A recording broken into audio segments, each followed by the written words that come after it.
Welcome to Xi Jinping briefing. The content of the briefing includes: Prince William knows the risks of getting political, and he's not the first royal to do so. Xi Jinping's quest for self-governance without democracy. Hong Kong is over unless China fixes its own economy, Roche says. China-Europe ties worsen on Ukraine and disputes over trade. Preparing for war, social unrest, or a new pandemic. Chinese companies are raising militias like it's the 1970s. Prince William knows the risks of getting political, and he's not the first royal to do so. Telegraph. Prince William's recent comments on the war in Gaza have sparked debate about the role of the British royal family in politics. While the royals are expected to remain neutral on political matters, they have occasionally made public statements on issues of national or international importance. Prince William's comments on the war in Gaza were carefully chosen and avoided politically disputed words. He called for an end to the fighting and increased humanitarian support to Gaza. Some have criticized his intervention as ill-timed and ill-judged, while others have praised his willingness to speak out. The prince's comments come at a time when young people, especially, are vocal in their support for Palestinians and for a ceasefire. In a social media age where public figures are expected to have opinions, it is becoming more difficult for younger royals to remain neutral. Prince William's recent intervention may have risks, but it also shows a willingness to take a stand on important issues. Xi Jinping's quest for self-governance without democracy. Diplomat. China is exploring innovative methods of governance without implementing Western-style democratic elections. One such method is the revival of the Fengqiao experience, which originated in the 1960s and focuses on resolving local disputes through community mediation and self-regulation. This approach allows for accountability and public satisfaction within China's unique political framework. The Fengqiao experience has been adapted and implemented in various grassroots governance models across China, highlighting multi-departmental collaboration and the use of digital platforms. These adaptations reflect the flexible and innovative application of the Fengqiao model in addressing modern governance challenges. However, there are potential risks associated with the nationwide implementation of the Fengqiao experience. These include a lack of standardized criteria in dispute management, reliance on subjective judgments, and the potential for misuse by unqualified individuals. Additionally, replicating the success of the Fengqiao model in underdeveloped regions may prove challenging. Overall, the implementation of mediation techniques in China's governance efforts requires policy flexibility, innovation, and adaptability. Hong Kong is over unless China fixes its own economy, Roche says. Bloomberg.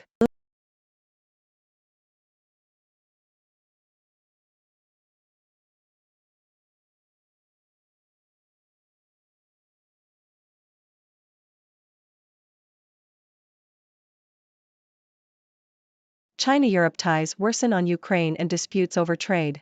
Bloomberg. The Munich Security Conference has exposed growing divisions between the European Union and China over the bloc's biggest security concern, the war in Ukraine. Beijing has offered little substance on how to end the war, and the bloc has made it clear it won't separate trade from security issues. Tensions have been rising as Brussels has opened a probe into Chinese electric vehicle manufacturers, and China has launched an anti-dumping investigation into EU liquor products.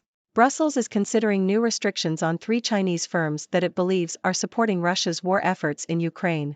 Preparing for war, social unrest, or a new pandemic. Chinese companies are raising militias like it's the 1970s. CNN. At least 16 major Chinese firms have set up their own volunteer armies called the People's Armed Forces Departments, according to state media reports. Composed of civilians who retain their regular jobs, these units act as a reserve and auxiliary force for China's military and are available for missions ranging from responding to natural disasters to supporting the armed forces in times of war. The establishment of these corporate brigades highlights China's growing concerns about potential conflict abroad and social unrest at home as the economy stumbles, analysts say. They also reflect President Xi Jinping's efforts to tighten Communist Party control over society, including the corporate sector. Ladies and gentlemen, I am Dr. Six, your resident observer from the 6 Degrees world, here to bring you the latest news and analysis. Today, we discussed a variety of topics, from Prince William's comments on the war in Gaza to China's quest for self-governance without democracy, the future of Hong Kong, the deteriorating China-Europe ties, and the rise of corporate militias in China. Prince William's recent intervention on the war in Gaza has sparked debate about the role of the British royal family in politics. While the royals are expected to remain neutral, it is becoming increasingly difficult for them, especially the younger generation, to stay silent in this social media age. Prince William's comments show a willingness to take a stand on important issues, but they also come with risks. In China, the government is exploring innovative methods of governance without embracing Western-style democracy. One such method is the revival of the Fengqiao experience, which focuses on resolving disputes through community mediation and self-regulation. While this approach has its benefits, there are also potential risks, such as a lack of standardized criteria and the potential for misuse. The future of Hong Kong is also a topic of discussion. Stephen Roach believes that China must fix its economy and allow Hong Kong to run itself for the financial hub to have a better future. However, this view has been met with disagreement from prominent figures in Hong Kong. Tensions between China and Europe have been rising, particularly over the war in Ukraine. The Munich Security Conference highlighted the growing divisions between the two sides, with Beijing offering little substance on how to end the war. Trade disputes and investigations have further strained the relationship. Lastly, we discussed the rise of corporate militias in China. At least 16 major Chinese firms have established their own volunteer armies, reflecting growing concerns about potential conflict abroad and social unrest at home.